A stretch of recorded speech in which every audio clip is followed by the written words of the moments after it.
Hello, Sandy here and welcome to my channel. This video is about my InkTober attempt for October 2019. I had never heard of InkTober before 2019, so this is my very first attempt.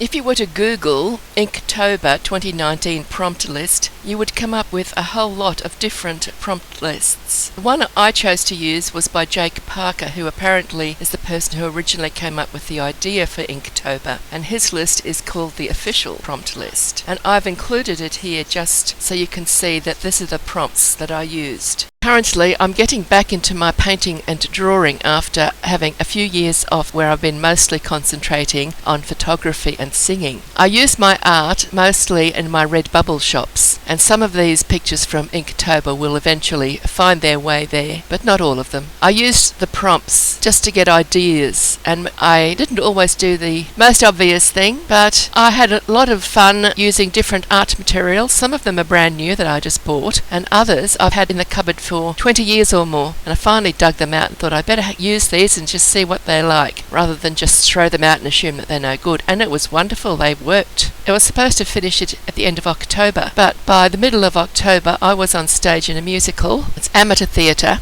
and I was in rehearsals for at least 3 months before that, so there were lots of days when I couldn't do any drawings. And towards the end of the period when we were on stage, I got very sick with a cold or flu, I'm not sure what it was, and I had 2 concerts I had to sing in with my choir, so I was generally very busy, so I didn't get my InkTober drawings completed until early December.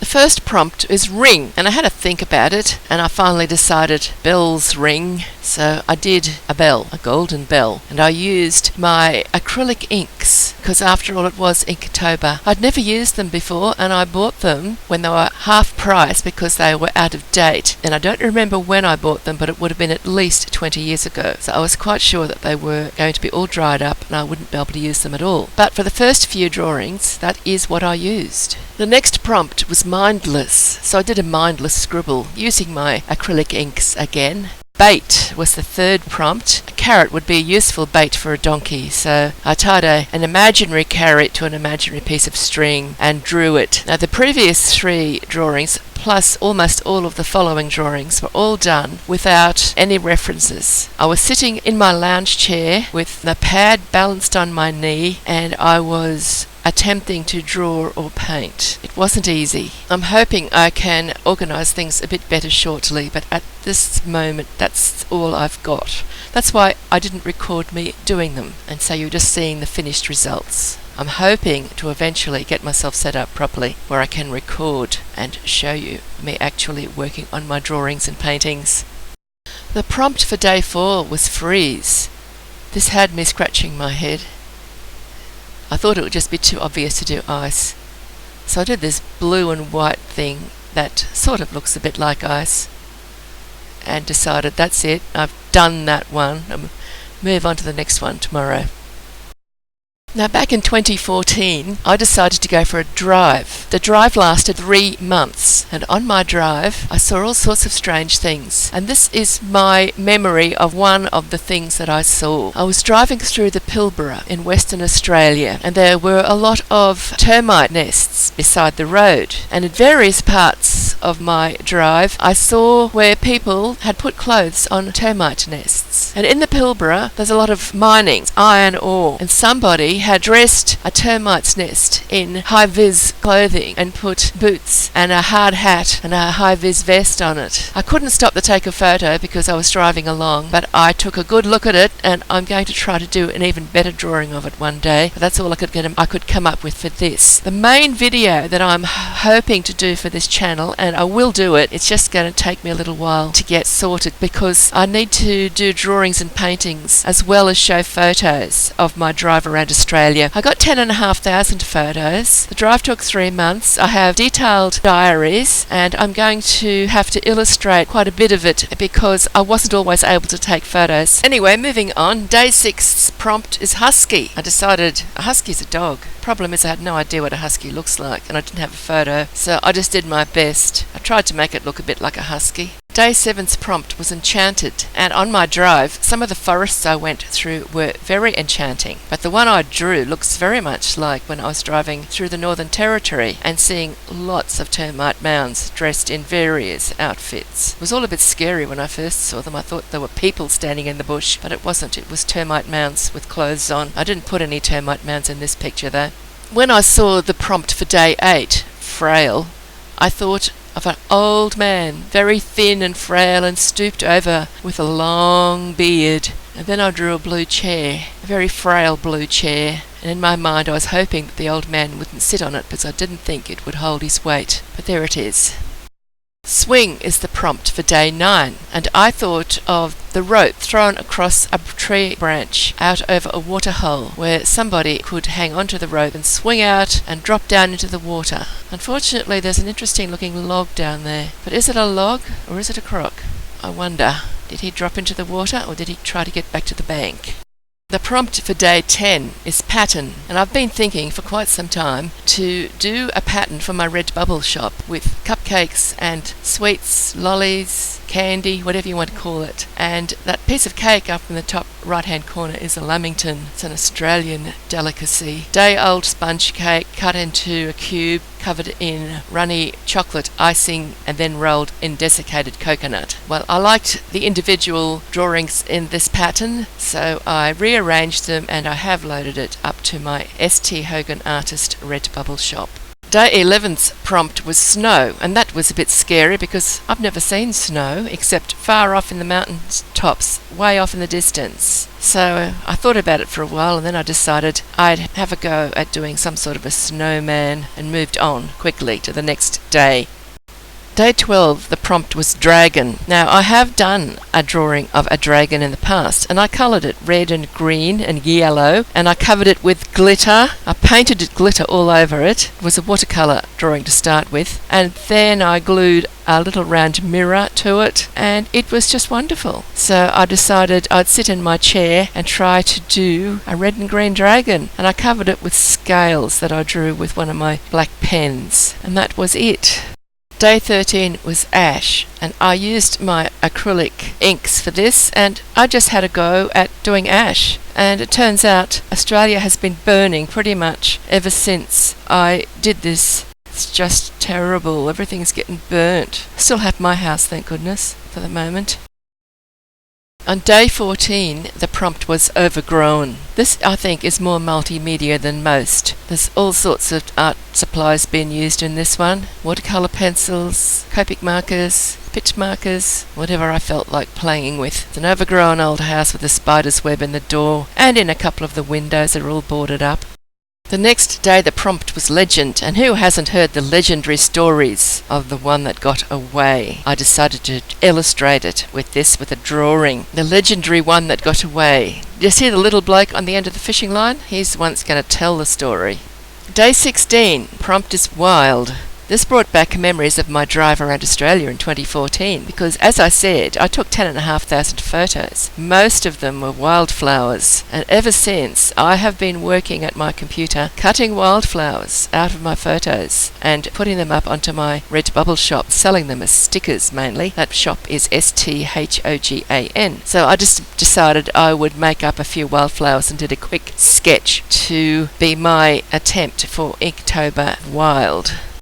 Day 17's prompt was ornament. I have a little bluebird ornament, and I used it as a reference. In other words, I copied from the ornament, and while I was doing that, I dropped it and broke its tail off. I've still got to glue it back together. And that's it. Ornament. Day 17.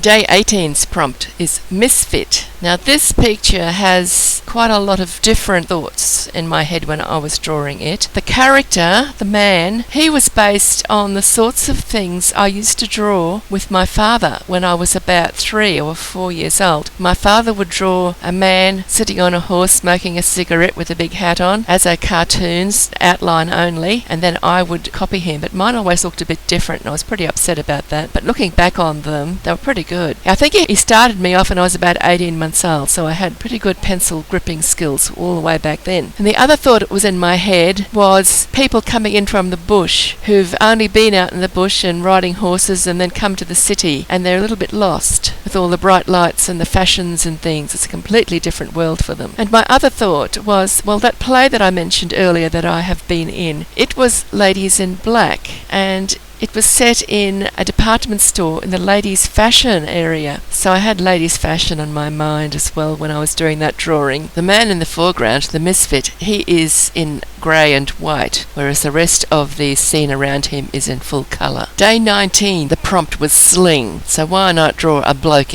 with his arm in a sling? All of these pictures were done without reference to anything, so if they look a bit wonky, that's my excuse. I think I used Copic markers for this one. Day 20 was tread, so I drew a set of steps, and I used Copic markers and probably some Pitt brush pens as well. Day 21, the prompt is treasure, and this is another reference to Ladies in Black, the January sales when all of the customers went absolutely crazy, and it was pandemonium in the store as clothes went flying all over the stage as the customers searched for the treasure by finding an absolutely outstanding bargain. Day 22, and the prompt is ghost. Now, this got me thinking, and I then remembered when I was about 7 or 8 years old, I was a long way from home with my mother, and she decided that we would spend the night with a relative of hers. And I didn't know these people, even though they were my relatives, obviously. And we stopped off at their house, and there were 2 boys in the house, and they were a few years older than me, probably about 12 or so, 12 and 13, something like that. And this was way back before there was TV. We didn't have TV, and the mother of the house had a wood stove. There was a pile of wood neatly stacked out in the backyard, and there wasn't any need for an indoor fire because it was subtropical. And these 2 boys were whispering. Then they vanished out the back, and I was told to go outside and check on them to see what they were doing. And when I went out the back door, they leapt out from behind the woodpile. They had sheets over their heads and torches that they were holding under their chins to make their faces light up, looking very eerie and evil. And I thought, they don't look like very convincing ghosts. But I was impressed, and it was something that was obviously memorable because I still remember. That's what I tried to represent in this drawing. There's no woodpile, and I'm not sure what the cat's doing there, but that's where the ghosts came from. The boys with sheets over their heads and torches under their chins. The prompt for day 23 is ancient, and I love to watch archaeology programs, so I had a go at drawing some bricks and columns and things that looked a bit ancient. I used my Copic markers for this one. The prompt for day 24 was dizzy. Now, that day when I decided to draw this one, I had been shopping and bought myself some Inktense colour pencils, and I was swatching them out while I was thinking about dizzy. And I was trying to work out how to incorporate flowers and rainbows and music. And I had all these swatches in order of colour, all of the colours I got with my new box of colouring in pencils. So I just kept doodling with that, and that's what I came up with. And I decided I'd use that as my work for dizzy. For some reason, I really wanted to draw an apple, and the prompt for day 25 was tasty. So I thought maybe I could draw an apple, but I had to do something a bit different with it. So I tried to draw a little grub that was eating the apple, but now I think it looks a bit like a gecko. This is what you get for trying to draw something that you don't really know what it looks like without any reference. The apple I could do, not the grub. However, I have since used this apple in several designs that I have loaded to my St. Hogan Artist Redbubble shop. Day 26 was dark, and all I could think of was dark hearts. So I did some dark hearts, and then I set them inside colourful hearts, and I used that as my dark for Inktober. And then I felt inspired, and I loaded them to Redbubble, and I've got a design on Redbubble that is made from those dark hearts. Day 27, the prompt was coat, and I decided to draw a young lady carrying a coat as she sauntered along the footpath. Day 28, the prompt was ride, and I decided to do another one of my father's cartoon figures riding a bicycle this time instead of a horse. Prompt for day 29, injured. All sorts of gory scenes entered my mind. I thought, I can't do a sling again, we've already done sling. but I mostly wanted to do a huge face with Copic markers, and I decided to do that. But I wanted her to make her look as though she'd been injured, and I gave her an injured look. That's the expression on her face. I was going to give her tears as well, but I thought after looking at her that she didn't need tears. She looks injured, just as she is. Day 30 prompt is catch. I decided I wanted to show a hand trying to catch an egg, and I used my own hand as a reference, but I kept moving it, so it didn't quite work out. But I'm still wondering if I would have caught the egg or not. I used polychromos pencils over the top of InkTense watercolour pencils for this, but the paper was just terrible. It kept sort of pulling and was really hard to use. But anyway, I quite like the colours. Finally, the prompt for day 31, the last day of the month, and I decided I would do a banana, a ripe banana, because the prompt was ripe. Now, since I'd had so much trouble the day before with the paper, I decided I'd have a go using my expensive hot-pressed Arches watercolour paper for this banana. And I again used the InkTense pencils on the bottom, which are activated with water. And when it dried, I drew over the top of it with my polychromos pencils. I was so happy with the result that I immediately went and drew a pear, but I didn't need that for my InkTober. But the apple, the pear and the banana have been all put together in a design, or in several designs, for my St. Hogan Artist Redbubble shops. Well, that's the end of my InkTober for 2019. I do hope you've enjoyed it. Thank you for watching. If you enjoyed it, you might consider subscribing to my channel. I will be doing videos, but it might take me a while to get organised to be able to put them out every week. Please consider liking if you did enjoy the video, and I will see you in the next video. Bye bye for now.